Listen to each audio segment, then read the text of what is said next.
what's going on? 209.4 feet per second. So, yeah, it's kind of like, so what? What does that mean? In your own words.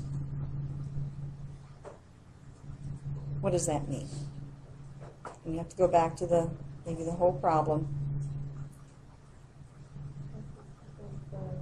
Travels 209.4 every second if the light travels 209.4 feet. Travels in what direction and where? On the clockwise, along the wall. Did you read this?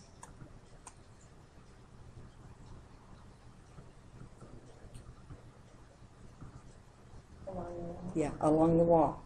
Okay, so yeah, for every second, the light is traveling about 209 feet along the wall. Okay, obviously it's not going to maybe go 209 feet. It's probably going to go a portion of that before it starts revolving around, but that's how fast the light's going. So now the question that comes up in ours, I mean, that whole thing, A and B are, you know, just usual type of problems.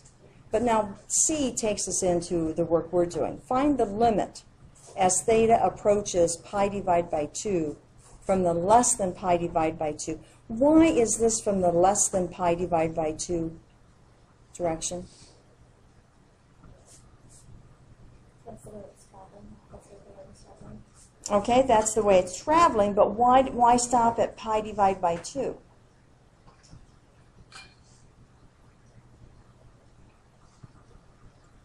This is just getting us into the common sense of the problem. What does R measure?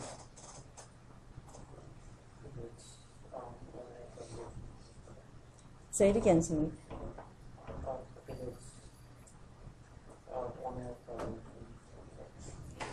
Okay. Well, if the light is at, if you start here and we open this angle up to pi divided by 2, where's the beam? Where's it pointing? Pi divided by 2 radians is the same as how many degrees? 90 degrees. So it's pointing in this direction. Okay? What does R represent? That it moves along the wall. Is it on the wall anymore? No. So it doesn't make any sense, okay, to be more than pi divided by 2 or to approach pi divided by 2 from the greater than pi divided by 2 because it's not on the wall at all.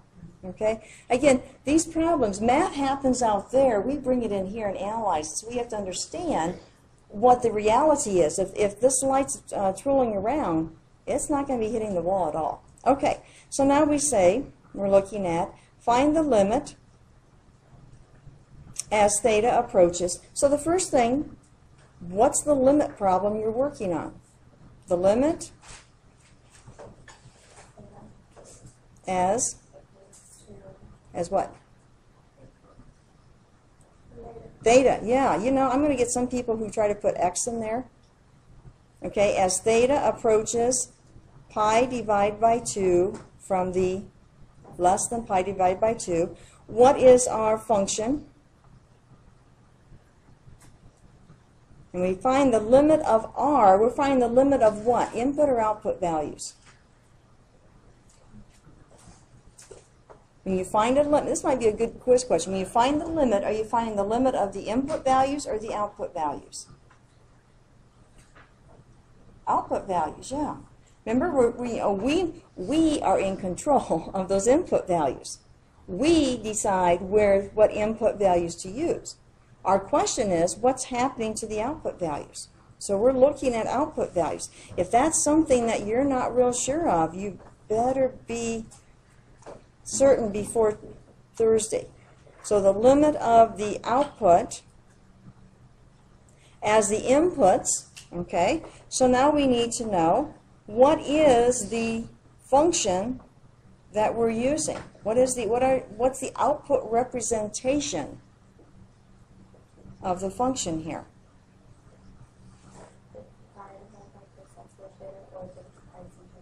Right, whatever you prefer. I'm going to go back to this. What's it again? Theta? Just theta? There we go. Okay. Now 50 pi, is that a variable amount? No, that's a constant, okay? That's a constant. Cosine theta, what would happen? What if? Can we use direct substitution?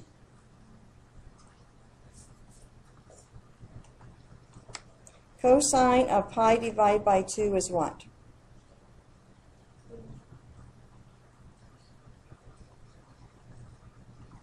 This is pi divided by 2. Cosine, what are the xy coordinates here? 0, 1. What about cosine? Cosine is how much? 0. That sounds good, right? 0 squared is 0. You see a problem with that, though? You'd end up dividing by 0, yes. So we cannot use direct substitution. So what can we say? The limit does not exist, yeah. You can't remove the the problem spot. You can't remove it. It's not that it's going to be an open hole. And this is where, if you know what the graph of a secant function is like, it helps. You know, you get, I don't know if it's a, you know, I may be starting with the cosecant, but it's a series of these, one shift or another away from that. Okay? Should be over here at pi divided by 2. You know, I'm not going to stop to worry about that.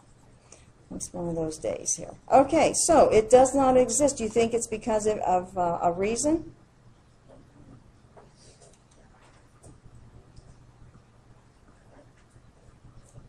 If in doubt, what are you going to do? And what I just showed you indicates that what? Any asymptotes? Asymptotes indicate the output goes positive, negative, infinity. In this case, okay. Again, that may or may not be the secant. It could be cosecant, but still. Okay. Now that's just a nice little word problem there that you know, illustrates what we need to be thinking about with these limits. We are not getting away from limits. In fact, we're just getting more and more embroiled in them. So let's see what we've got here in section 3.1.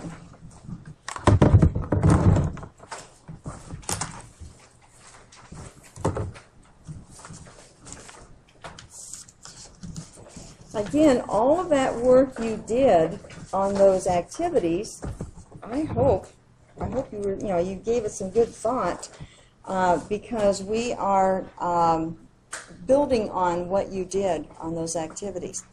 Definition of a tangent line.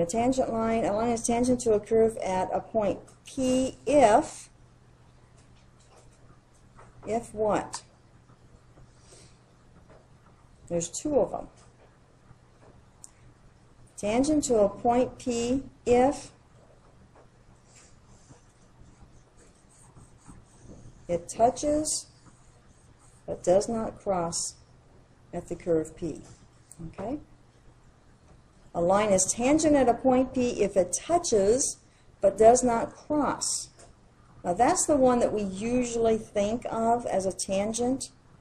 However, we can also, and then that's at the point, but we can also say a line is tangent if it touches or intersects the curve at exactly one point. The reason we have to have these couple of definitions is that we can have a function that looks like this. If I draw a tangent to the curve here, a line, tangent to the curve here, does it touch the curve at that point exactly once? Yeah, right there, tangent. But what happens when I extend that? Could it cross again? Yeah, it could cross again. We don't worry about that. We're concerned mainly right there at that one point, if it touches at that point. Okay, let's go on. Secant line. How does that differ from a tangent line? Give you a moment to think about that.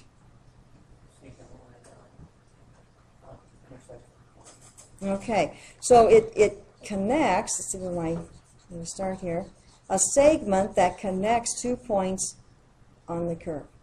Yeah. So a tangent is only going to be affecting or at 1 point. A secant is going to then be 2 points. Okay, so the slope of a secant using the difference quotient. Does that slope formula look familiar to you at all? When you had slope formula back in Algebra 1, you had things like rise over, which I don't know how to do, but rise over run. And when you said rise over run, what you really meant was the you learned maybe y sub 2 minus y sub 1 divided by x sub 2 minus x sub 1. But really what you're doing is you're doing the change in the outputs divided by the change in the inputs. Lots of ways that we talk about. You probably didn't do delta y divided by delta x back in Algebra 1, but we're going to be moving into that notation. How does this fit into any of that?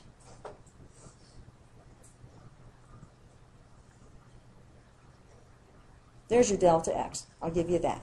Okay? There's your delta x. But what is this? Again? Your delta y. Absolutely. If we're looking at, let's say we've got, this is x1 and this is x2, then this is your change of inputs. How much have the input values changed?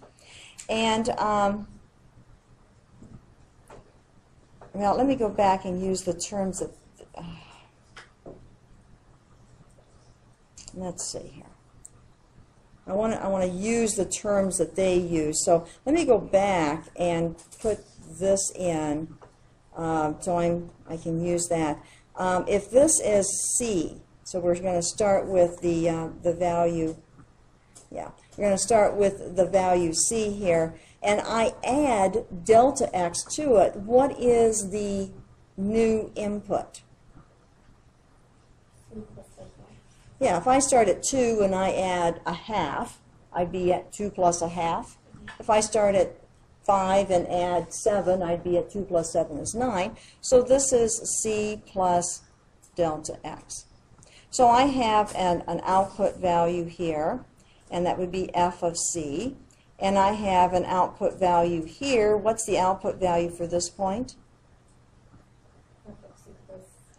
I've gotten some good answers from about one person here, which I appreciate, but I need to hear from everyone too. Okay, so that's my output. If I subtract those outputs, what do I get? You can have that delta y up there. Okay. Or if I subtract them, I'd have f of c plus delta x minus f of c divided by delta x. We're not doing anything different. Have I told you? You've learned all the math you need to know for this class? It's just the repackaging and the different way we look at it, the terms and the way we put it together. You know everything. I just have to get you convinced of that and be willing to learn a new language sometimes, a new language for the terms you already know. How many of you have taken a foreign language? Same thing, though, isn't it? Same thing. You know the word, you know the object. You just have to learn the new terms in order to be able to communicate with people who also use those same terms. So that's really what we're doing here. Okay.